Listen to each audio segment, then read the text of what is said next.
हक अधिकार की बात होती हो, जहाँ शिक्षा रोजगार की बात होती हो, जहाँ न्याय की बात होती हो, वहाँ पे कोई चीज ही नहीं है। तो जनता को अब रुख अपना लिया है, जनता आएगी और 17 से 27 का आएगा। आपको चैलेंज दे के हम कह रहे हैं सरकार और प्रशासन को, 17 से 27 का आएगा और डंके की चोट पाएगा। और हिम्मत है तो आप एक बार चला के देख लो। हवा में नहीं ले रहे। हाँ, ये चाटुकार, ये डरपोक, ये निकम्मे किस पे आए थे चढ़ के? अरे ये 90 में आए थे पत्रकार महोदय, ये जो है ना जिसकी हत्या करने के लिए आए थे। जब मंडल आयोग की बात हो रही थी तो ये क्या लिखे थे? कमंडल लेके निकले थे। इस देश के वही लोग आज पढ़ लिख करके डॉक्टर बन रहे हैं, इंजीनियर बन रहे हैं, प्रोफेसर बन रहे हैं। ये रास्ता रोकना चाहते हैं, अब रास्ता नहीं रुकेगा। अब तो इन्होंने जो षड्यंत्र, इन्होंने जो साजिश करके आए थे, उस साजिश का पर्दाफाश करेगा। और इस देश का युवा, इस देश का जनजी, इस देश का किसान, इस देश की महिलाएं और छात्र सब एकजुट होकर के जंतर मंतर पर 20 तारीख को पहुंचे। हल्के में ले रहे हो क्या सरकार को कि हम हंगर स्ट्राइक करेंगे और सरकार मान जाएगी, पिघल जाएगी हमारी बात? देखिए, जनता को जोड़ने के लिए, जनता को इकट्ठी करने के लिए, जब ये तेल पेट्रोल जब 30 रुपए 25 रुपए लीटर कर सकते हैं, ये 15 लाख रुपए ला सकते हैं, तो हमारा तो जेन्युइन है। भूख हड़ताल पर भी बैठे हैं, अमर अनशन पे भी बच्चे बैठे हैं और पब्लिक भी है। इनकी तरीके से प्रोपगंडा नहीं फैलाया जा रहा। जो ये प्रोपगंडा फैला करके आए थे वो प्रोपगंडा नहीं है, जेन्युइन मांग है। जब बच्चों पे पैसा लगाया है तो पेरेंट्स की ये जवाबदेही भी बनती है कि सरकार की जवाबदेही भी बनती है कि पेरेंट्स उनके साथ खड़े रहे और सरकार उनको नौकरी दे, जॉब दे। अरे राज थोड़ा ही मांग रहे हैं तुम्हारा, अभी तो 40,000, 50,000, लाख, 2 लाख, 1.5 लाख की नौकरी ही मांग रहे हैं। अगर वो भी आप देने में नाकाम हो तो आपको इस सीट पे, इस गद्दी पे, चाहे वो गृह मंत्री हो, चाहे प्रधानमंत्री हो, चाहे राष्ट्रपति हो, और चाहे इस देश की किसी भी पार्लियामेंट में कहीं भी कोई बैठने वाला व्यक्ति हो, उसका जवाबदेही बनती है। भरोसा रखा है, भरोसा 14 में रखा, 19 में रखा और अब रखा। क्या निकला भरोसे का? आप इतने षड्यंत्र है, इतनी साजिश है कर करके आप पहुंच रहे हो। 300 किलो आरडीएक्स आ गया। एक भी बीजेपी का कटुआरे, मुल्लारे, भड़ुआरे बोलने वाला 300 किलो आरडीएक्स बता तो दो। तुम्हारा जीजा लेके आया था, तुम्हारा फूफा लेके आया था, कहाँ है वो आरडीएक्स? वो बच्चे इस देश के जवान मारे गए। आप आगे फिर यही करना चाहते हो क्या? जवाबदेही बनेगी, हर किसी की बनेगी। ये बच्चे सुसाइड क्यों किया? शिक्षा मंत्री जवाब देना, आए ना बाहर निकल के। लेकिन आप पर्दे के पीछे कितना छुप सकते हो? ये समय जा चुका है, अब आपने बाहर आना पड़ेगा। परिवर्तन समय का मांग होती है और परिवर्तन की तरफ जनता बढ़ रही है। आगे आपने सोचा था इतना लंबा चलेगा आंदोलन? नहीं, हमने सोचा था, हमने 13 महीने रोड पर है और ये जगह रही, ये पेड़ रहा बड़का। 2012 से लेके 17 तक यहाँ पे हमने धरना दिया। ये तो तालिबानी सरकार, ये बीजेपी ने आके हटवाया। 11 से लेके 17 तक 30 बाई 15 का टेंट और यही रोटी बनाना और यही खाना और 250-300 परिवार। हम तो यहाँ रहे ना, हम तो रग रग से वाकिफ है जंतर मंतर के और प्रशासन अधिकारियों से। गलती कहाँ हो रही है उसमें हम भी सुधार करेंगे। और प्रशासन और सरकार अगर कोई तानाशाही पर उतर रही है तो अपने दिमाग का, अपने कान का गंदगी निकाल ले। पीछे हटने वाले मूड में अब नहीं। प्रधान इस्तीफा देंगे तो क्या व्यवस्था चेंज हो जाएगी? देखिए, एक चोर को डराने से, धमकाने से अगर दूसरे चोर को असर पड़ जाए तो बहुत बड़ी बात है। ये इसको आप छोटे में, हल्के में ना लें।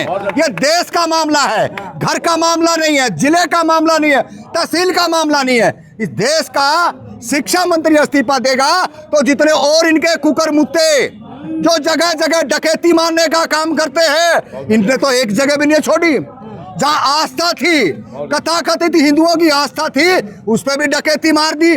और बोलना नहीं है, वहां पे भी आरएसएस के लोगों का कब्जा है, वहां पे भी कुछ नहीं कहा। तो डर होगा, भय होगा तो काम आगे बढ़ेगा, अन्यथा इस तरीके से काम चलने वाला नहीं। हमारा पैसा हमने लूट लिया, क्या दिक्कत है? ना तुम्हारा पैसा, इस देश के वंचित और शोषित जो बहके हुए, रास्ता भटके हुए लोग हैं वो दे रहे हैं चंदा। जो चतुर चालाक लोग हैं, जो मानसिक रूप से बहुत मजबूत है, वो चंदा दे रहे हैं आपको। वो तो सीधा सीधा प्रधानमंत्री केयर फंड में डाल रहे हैं। वो तो वहां पहुंचा दिया चाचा को, आका को, आरएसएस को। लेकिन यहाँ जो पैसा दे रहे थे ना, वो जो 10,000 रुपए कमाने वाला जो 1200 रुपए उस अकाउंट में डाल देता, पता ही नहीं है। धागे के नाम से, तिलक के नाम से, प्रसाद के नाम से, नवरात्र के नाम से, उनके नाम से दे रहा है। ये जो पैसा, इसी के पैसे से हमारे ऊपर हमले हो रहे हैं और इसी पैसे से हमारी शिक्षा के जो संसाधन है उन पे हथौड़ा चल रहा है। हमने लड़ना पड़ेगा। और उनसे भी हम कहना चाह रहे हैं, मौसम ठंडा हो गया है, अब सारे उधर हरिद्वार की तरफ मत जाइयो, निकम्मे नाला को, जंतर मंतर आ जाइयो। अगर आने वाली पीढ़ी को अपने आप को बचाना है तो आपने ये काम करना पड़ेगा।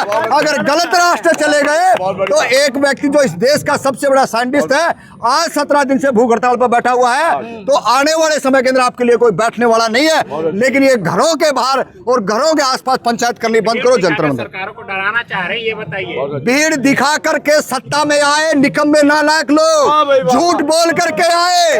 Raisina, India Gate, Jantar Mantar, Connaught Place, ये क्या भिंडी बेच रहे थे या बैंगन बेच रहे थे? ये झूठे पाखंडी मकारी भाड़े की, किराए की भीड़ लेकर के आए थे। हमारे पास किराए की भीड़ नहीं है। रातों रात इन्होंने जो प्रोग्राम, जो षड्यंत्र, एक बेटी को आगे करके रेप का मामला करके विदेशों तक पिछली सरकारों ने उनका इलाज करवाया और न्याय दिया, नौकरी दी, फंड दिया।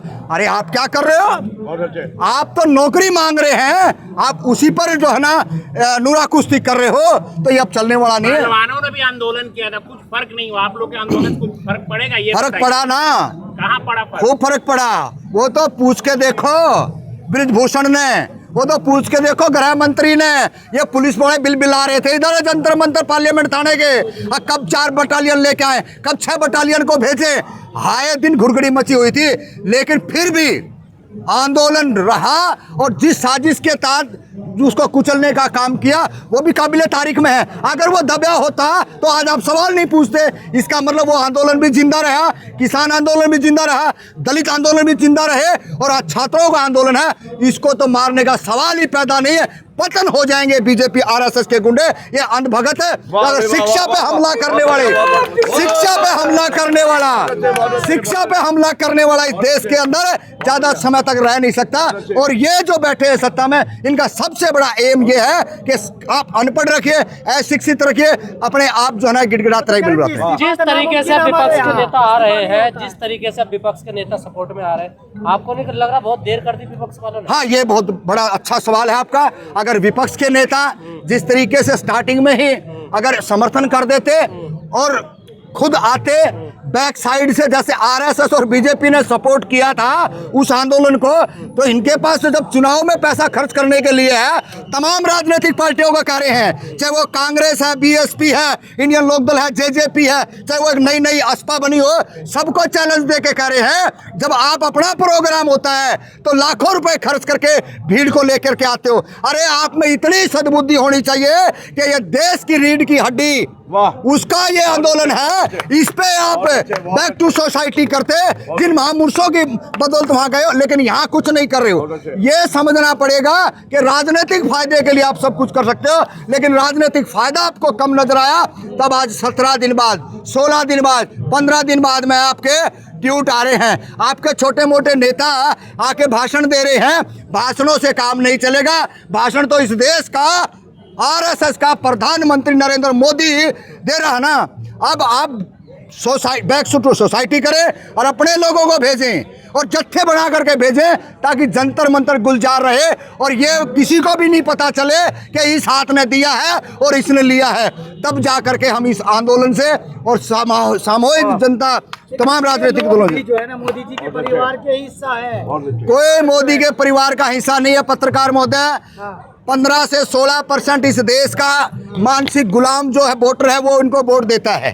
कुछ ये ईवीएम माता से चोरी करते हैं और कुछ लोगों का दिमाग हैक कर रखा है। ये टोटल 22 से 35% वोट है। 65 से 70% वोट इनके खिलाफ पड़ता है, फिर भी अंधभक्तों को पापा और बापू अच्छा लगे है तो तुमको धन्यवाद भैया। हमने ऐसा चाहिए नहीं, हमारे कोई राष्ट्रवादी मीडिया है, राष्ट्रवादी मीडिया का तो देखिए, जिसकी बाकली खाएगा उसके गीत गाएंगे। वो चंदा दे रहे हैं, उनको ऐड मिल रही है, वो उन्हीं को गाएंगे और उन्हीं के गीत गाएंगे। ये तो सुतक मुरक की तरह हैं। हमने सत्ता में आ जाने तो ये तो हमारे जूते चाटते दिखा देंगे पत्रकार महोदय। इनकी कोई औकात और हैसियत भारत देश के अंदर नहीं बची हुई है।